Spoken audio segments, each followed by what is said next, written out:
Hey everybody, thanks for joining us. I'm Dave with Synergetics USA, and today we are going to do our 20 minutes for leadership on organizational culture. So let's get started. Let me share the presentation that we're going to be covering today. Close Encounters of the Humankind, because business is about people, and this is the business in the modern world. And our topic today is the evolution of organizational culture. It's widely known, well, maybe it's not widely known, but it is a fact that purpose-based organizations make 4 times the profit that just for-profit organizations do. Why is that? We're going to take a look at why that is. I'm going to bring up, first of all, an African proverb that goes, if you want to go fast, go alone, but if you want to go far, go together. And in business today, and this is something that was brought up by Simon Sinek, who's one of my favorite authors, that you're either in business for the short-term gain, which may be just profit alone, or you're in it for the long term. You're building a legacy. You want to go far, and going together, that's everybody within the organization moving in the same direction. Very important. An earlier turn of the century little saying is, haste makes waste. I believe this comes from the Henry Ford, Frederick Taylor relationship of the early 1900s, right? That if we move too fast, we make mistakes and we don't really accomplish the full value of our activity. So we don't want to be haste makes waste.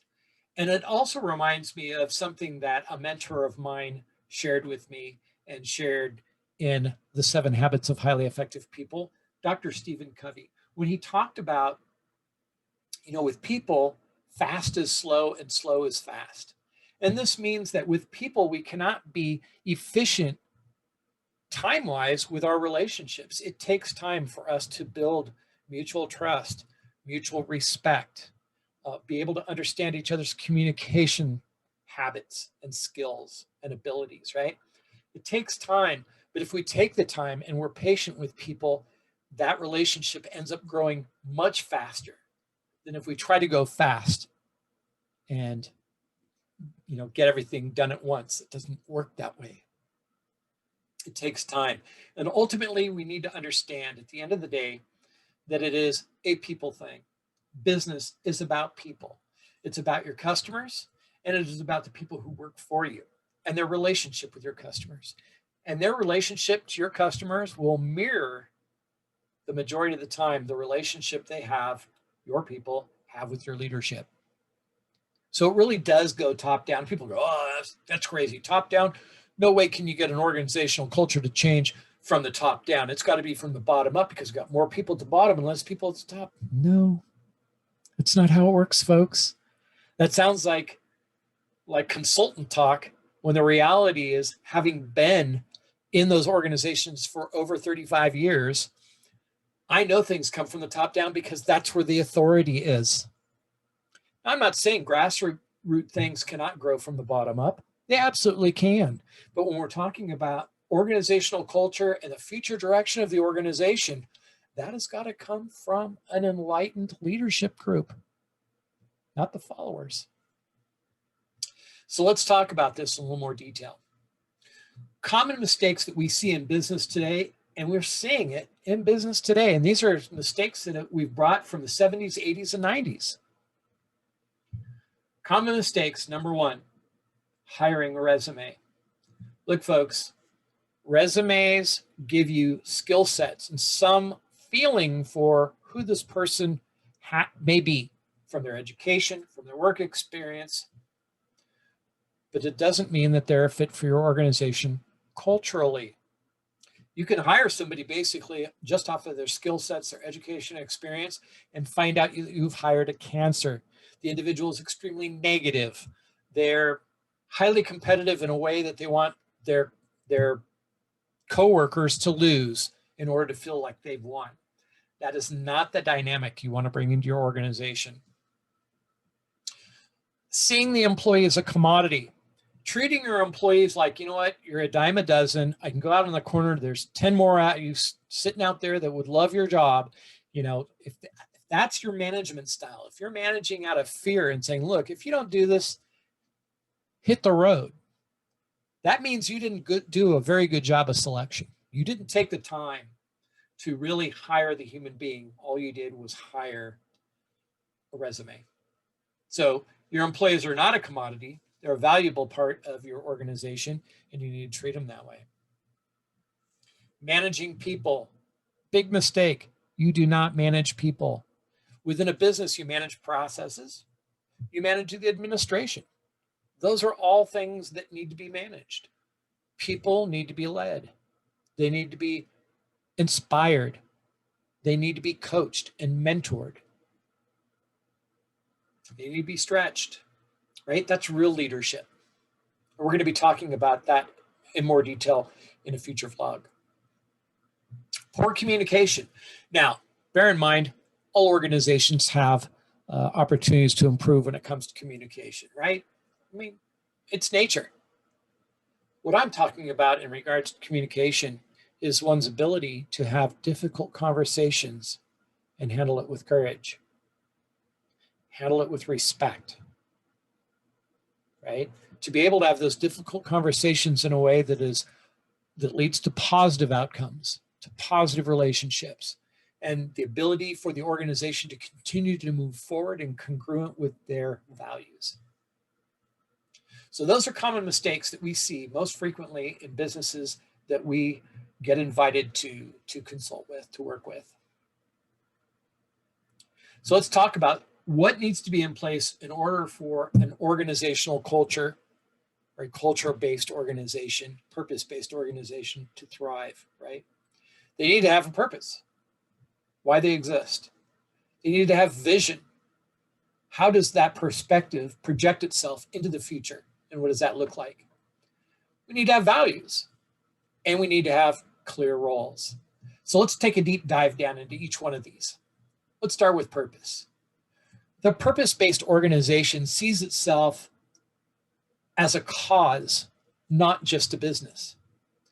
It sees itself in terms of how it serves mankind, how it makes the lives of their customers better, really, not just sales and marketing fluff, but how do they contribute to the betterment of the lives of the people they serve, the customer, right? And I'm going to bring Simon up again because he may not have been quite the inventor of the purpose-based organization, but he certainly gave it a very vivid picture for many organizations to take notice. He came up with this thing called the golden circle, and it looks like a target, right, with a bullseye in the center. The outer part of the circle defines what the organization does, and everybody who works for the company, they know what the company does. That's common knowledge. Fewer people know how it gets done, how they do what they do, right? But you still have a decent amount of the employee population that knows both the what and the how. Interestingly enough, a very small population, if any, knows why. Why do we do what we do? And why are we not operating from serving that purpose, serving that why? Let me tell you, if you serve your why, your numbers are going to fall in line without a problem.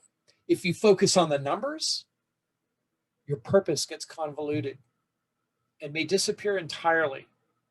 And that can create a lot of problems within your organizational culture. The next is vision. It's very important that you are able to see where you are today with your cause, right, with your why, and how that projects into the future. Internally, how that translates is creating career paths for the people that you've brought in. Organizations that we work with today are very, very flat. They don't have a huge hierarchy. That impedes communication and relationships. They're relatively flat. So in order to maintain high valuable talent, it's important to be able to show them a career path. It may not be a ladder up, but it may be a horizontal ladder. It may be a direction of other departments that they want to learn more about in order to build their skill and their knowledge and their abilities. So vision is both for the future success of the company, but you can't say that without addressing the future growth and development of your people. They go hand in hand. Then we have values. And I know values, they got a bad rap, right? For years and years and years, I would go in front of executive staff groups, right, for their strategic planning sessions and say, okay, guys, let's talk about values. And they're like, you talk to HR, that's all HR fluff. It has nothing to do with what we, it has nothing to do with business. It's just, cheerleader stuff. You couldn't be further from the truth, folks. Values define how we agree to work with each other, how we agree to play the game. And even more critically, values define how we make decisions, important decisions that will change the trajectory of our business. So values is not fluff. It is a critical part of how we structure the culture of our organization and create the behaviors that we want in our organization. Because trust me, values do drive behavior. Everything you do every single day is driven by a value. You may not be conscious of those values, but if you have some bad behaviors that are showing up, you might want to look at what value drove that behavior so that you can eliminate that value and adopt a better one. And roles. Clear roles are extremely important, right? I need to know what I'm going to be responsible for. I'm going to need to know what I'm going to be accountable for. And I need that my role is clear so that I don't step on the boundaries of my colleagues and going into their roles, right? That creates a lot of conflict within organizations. If I'm able to see my colleagues as resources, as a part of my team, even though they might not be my immediate team, but they are there to support the purpose of the organization. And that's why I'm there, right? That's why I'm working, is to also further that culture. Clear roles, clear areas of accountability. A lot of organizations, when we started talking about this why purpose-based organization, they thought, well, that's a way of skirting accountability. But no. If anything, it heightens accountability. But we don't address accountability from a punitive or a disciplinary perspective. We address it from a learning opportunity and to continually grow our people, even at the level of understanding their roles. So that's very important. Now, how does this evolution take place? It follows these basic steps. We have selection, orientation, inclusion and support, and continuous learning. So let's take a deep dive down on these. Selection. Again, I said before, don't hire a resume. The values that people bring in the organization, the behaviors that they bring, their perspective that they bring with them is as critical as the skill sets they bring with them.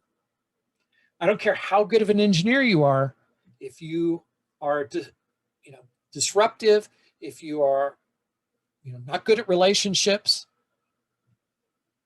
you're going to end up causing me more problems than solutions you're bringing to my table. I can teach somebody to be a better engineer, but I can't teach somebody how to be a better person. I can, but it takes some time. Orientation. Once the individual is brought on board, it's time to help them understand how the organization functions, not just by departmental layout or geography. We're talking about what's expected of them behaviorally. How do we handle meetings? How do we handle conflict? These things need to be talked about so that people can be prepared for those interactions. You're going to be held accountable, but we don't want you to be held accountable and have that be a fearful experience for you. Look, you're not alone. If we're tapping into something that is a weakness for you, then we are responsible to provide you what you need to bring it up to a strength. It's a long-term concept, not a short-term concept. The next is inclusion and support. This means we are going to fully tap into the talents, the abilities, the knowledge, the skills of our employees. if we see an opportunity for anyone within the organization to thrive on a particular project or even a task, we're going to utilize their strengths, and that means inclusion. And if they need our support from leadership, then we give them the support they need in order to be successful, because fundamentally our people's success is our business success. How our leaders treat our people or how our people will treat our customers. So we've really got to look at servitude leadership in terms of leaders actually working for their people, not the other way around. And then lastly, we have continuous learning. And this is very important. It's only last on the list simply because I think I thought it up last. I don't know. I'm just saying. Continuous learning, whether you're listening to Audible to and from work, you're taking some classes online, or you're reading up on things, or you're going to the local junior college or college, and you're continually flexing the brain muscle, right? You're continually getting those things moving in your head, is going to help you be a better contributor within the organization, because you'll look at things more creatively, you'll look at innovation, you'll come up with ideas. Even if we've seen people, even when they're not even studying something that has anything to do with their business, they're learning new skills, and they're like, they get an epiphany and they think, oh gosh, you know what? I can apply this back on the job. This is a perfect solution to that situation that we had. So when we continually learn, we keep our minds open to possibilities that make us more effective problem solvers and more effective at being creative and innovative in the work that we do. So those are the key elements for this dynamic organization of purpose-based and why. So in conclusion, that was our 20 minutes for leadership. I want you to know that we do have more vlogs coming to talk about some of the topics that we even covered within this one. And we do have also topics at our website, www.synergeticsusa.org, or you can email us at learning@synergeticsusa.org. This is Dave, and I look forward to seeing you next time on the 20 Minutes for Leadership.